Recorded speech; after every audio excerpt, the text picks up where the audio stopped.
السلام علیکم ورحمۃ اللہ۔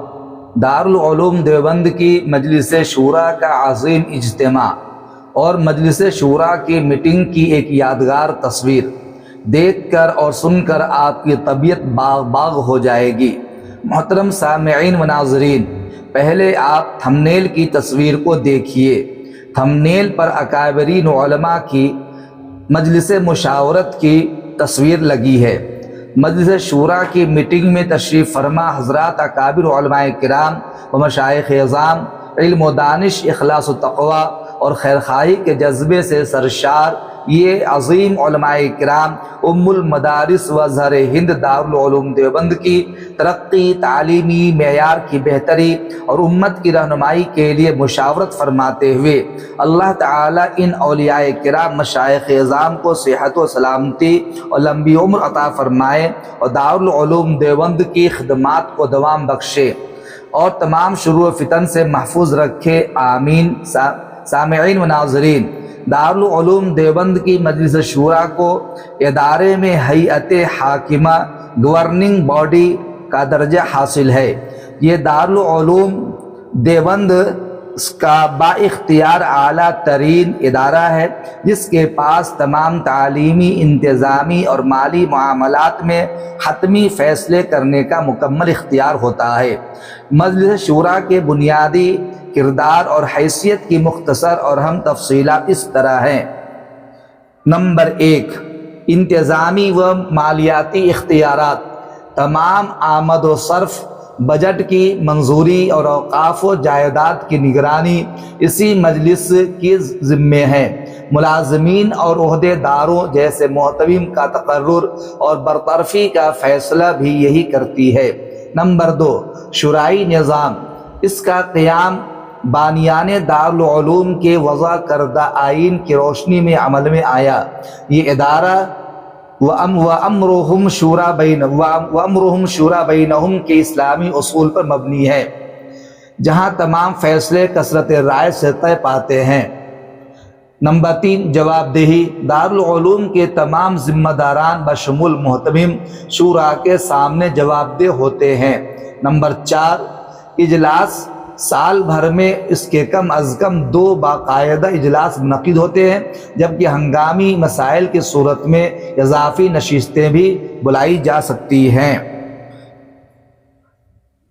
سامعین، یہ جو آپ مجلس شورا کی میٹنگ کی تصویر تھمبنیل پر دیکھ رہے ہیں، اسی سال کی میٹنگ کی تصویر ہے۔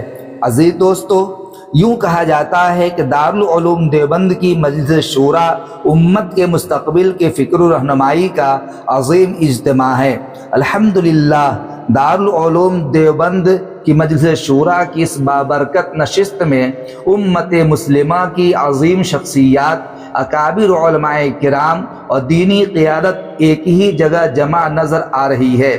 اس روح پرور منظر میں نمونہ اسلاف عارف باللہ حضرت مفتی احمد خان پوری صاحب دامت برکاتہم، شیخ الحدیث و محتمم دارالعلوم دیوبند حضرت مولانا مفتی ابوالقاسم نعمانی صاحب دامت برکاتہم العالیہ، صدر جمعیت علماء ہند حضرت مولانا سید ارشد مدنی صاحب دامت برکاتہم، دارالعلوم وقف کے نائب محتمم حضرت مفتی اسلم صاحب دعوت برکاتہم سمیت دیگر اکابر علماء کرام کی موجودگی اس بات کی علامت ہے کہ دین اسلام کی حفاظت، تعلیم، اصلاح امت اور ملت کے اجتماعی مسائل پر مسلسل غور و فکر جاری ہے۔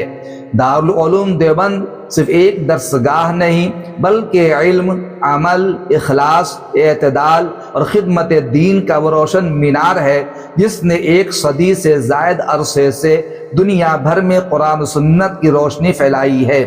مجلس شورا کی یہ نشست اس ادارے کی اجتماعی سوچ، باہمی مشاورت اور امت کی خیرخواہی کے اس عظیم نظام کی یاد تازہ کرتی ہے جس کی بنیاد ہمارے اکابر اسلاف نے رکھی تھی۔ اللہ تعالیٰ ان تمام اکابر علماء کرام کی عمر، صحت اور برکتوں میں اضافہ فرمائے، انہیں دین اسلام کی مزید خدمت کی توفیق عطا فرمائے اور دارالعلوم دیوبند کو ہمیشہ علم و ہدایت کا سرچشمہ بنائے رکھے، آمین ثم آمین۔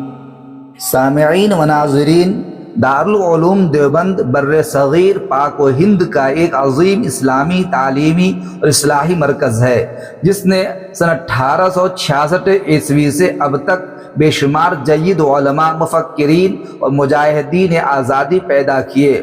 اس کے بانیان اور عظیم شخصیات نے اسلامی علوم کی ترویج اور تحریک آزادی میں کلیدی کردار ادا کیا۔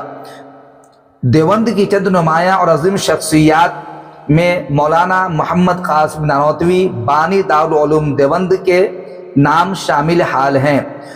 حجت الاسلام مولانا محمد یعقوب نانوتوی دارالعلوم دیوبند کے پہلے صدر مدرس رہے۔ شیخ الہند مولانا محمود حسن دیوبندی تحریک ریشمی رومال کے روح روا اور دارالعلوم دیوبند کے پہلے طالب علم تھے۔ علامہ انور شاہ کشمیری 20ویں صدی کے عظیم محدث مفکر اسلام رہے۔ علامہ شبیر احمد عثمانی مفسر قرآن اور تحریک پاکستان کے سرکردہ رہنما رہے۔ مولانا قاری محمد طیب صاحب قاسمی نصف صدی سے زائد عرصے تک دارالعلوم دیوبند کی بطور محتمم قیادت کی اور اسلامی علوم کو عام کیا۔ فقیہ الامت مولانا مفتی محمود حسن گنگوہی اپنے وقت کے عظیم فقیہ اور شیخ طریقت رہے۔ اس طریقہ سے بے شمار علماء کرام دارالعلوم دیوبند کے سپوت ہوئے اور آج تک دارالعلوم دیوبند خدمت انجام دے رہا ہے اور انشاءاللہ تا قیامت خدمت انجام دیتا رہے گا۔ لاکھ آندھیاں چلیں، طوفان آئے، دارالعلوم کی عزت اور وقار پہ کوئی اثر پڑنے والا نہیں ہے۔ اللہ اس کا محافظ ہے اور اخلاص کے ساتھ بانیان دارالعلوم اس کی بنیاد رکھی ہے۔ اللہ تعالیٰ قیامت تک اس شجر طوبہ کو بحال رکھے اور اللہ تعالیٰ پوری امت کو اس سے فیضیاب ہونے کی توفیق عطا فرمائے۔